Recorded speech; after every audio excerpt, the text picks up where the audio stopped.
United States has been played beautifully like a fiddle because you had a different kind of a leader. We're not going to be played. Things have changed very radically from a few months ago. We're setting up meetings now. We're down to 2 countries. As to a site, something very dramatic could happen. We're committed to achieving permanent, verifiable, irreversible dismantling of North Korea's weapons of mass destruction programs without delay. It's certainly something that I hope I can do for the world.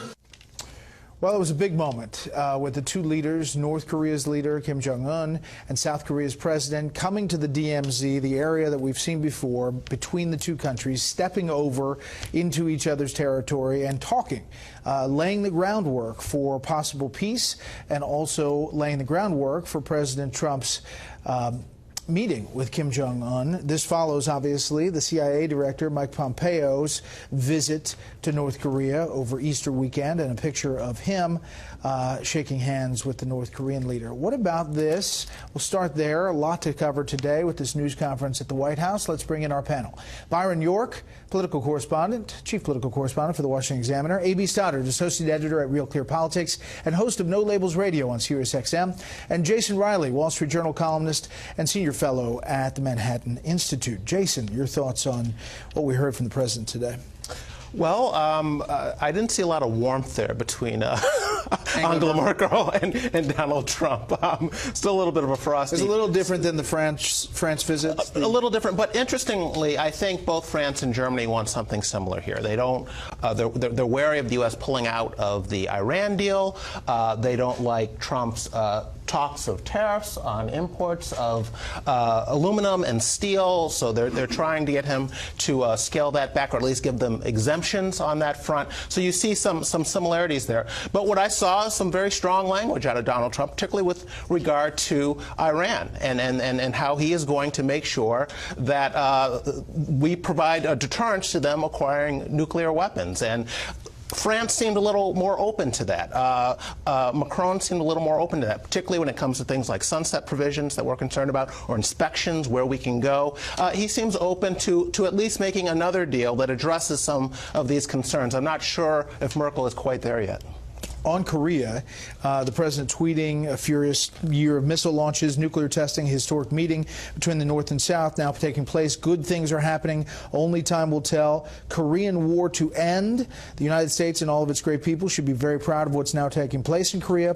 Please do not forget the great help that my good friend President Xi of China has given to the United States, particularly at the border of North Korea. Without him, it would have been a much longer, tougher process. I mean, they're laying the groundwork here for something really significant. Yeah, I mean, look, this is all good news, and the president deserves all the credit for whatever he has done to push the Chinese to the table in terms of enforcement, and of course to get the sanctions passed, this very tough sanctions through the UN that are obviously inflicting pain on the regime in North Korea. The meeting last night, you know, it was not unprecedented that these 2 sides would talk, but the actual physical meeting and everything bodes very well. They didn't get specific. They didn't promise to end the Korean War. We don't know exactly what they didn't commit to any pledges, but it's very, very hopeful. And I thought it was very interesting that the president took pains to credit President Xi for really for enforcing the sanctions and for being a credible partner. I think the South Koreans and the North Koreans, obviously the North Koreans would like to separate us from the Chinese and the South Koreans. The Japanese are very skeptical. There's an entirely possible scenario in which he has developed his nuclear weapons program so far that he can get to the table and say, guess what? It's been great meeting with you. I might talk to you about a freeze in exchange for some things, but I'm not going to dismantle. At which point, this president says, Byron, he's going to walk away. Right. Doesn't do that. Yes, but I mean, this atmosphere is just an incredible change from the threats we were seeing being exchanged not very long ago. And you have to have all of the caveats. Kim can't be trusted. There have been these North-South agreements before that never went anywhere. And the U.S. has to make sure it always rewards only actions, never rewards promises. But on the other hand, this is a big deal, and there's one person who is more responsible than anybody else for it, and that is President Trump. It's the sanctions and also this attitude of I just might be crazy enough to do something that seems to have made something happen. Sure, but Byron's right. We've had North-South agreements before. We've had these summits before. We've had these joint declarations before. The fact of the matter is the North Korean Constitution calls for the end of South Korea. It has since 1953. It still does. We have no specifics on that. We have nothing on human rights here. The most reassuring thing I've heard, though, is what you just referred to. President Trump says he is willing to walk away. I hope that the president doesn't feel if he gets into this room or into these meetings, I've got to cut a deal or I'll look like a failure. No. Unless you're going to get something substantive, I hope he is just willing to walk away, because the North Koreans cannot be trusted. Here's the president today on the House Intel report. He was happy about it. It says no collusion on this Russia investigation.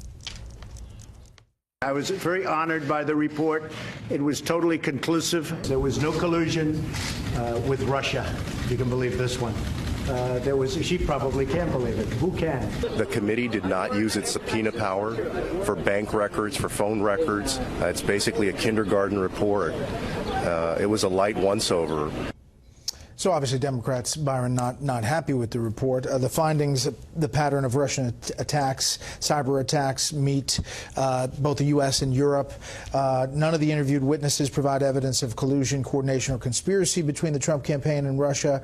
Opposition research on Trump makes its way from Russian sources to the Clinton campaign. Problematic contacts between senior intelligence community officials and the media. I do want to play this. One of the other things that comes out of it is about Mike Flynn, and I asked Jim Comey about that. Did you tell lawmakers that FBI agents didn't believe former National Security Advisor Michael Flynn was lying intentionally to investigators? No. You did not. And I saw that in the media. I don't know what. Maybe someone misunderstood something I said. I didn't believe that and didn't say that. If he does not remember telling Congress that his agents told him they didn't think Flynn was lying, then he needs to get his lawyers to go back and look at the transcript. We did not mishear. Maybe he misspoke, but that's in the transcript. So in this report, General Flynn pleaded guilty to making a false statement to the Federal Bureau of Investigation regarding his December 2016 conversations with the Russian ambassador, Kislyak, even though the Federal Bureau of Investigation agents did not detect any deception during Flynn's interview. Byron.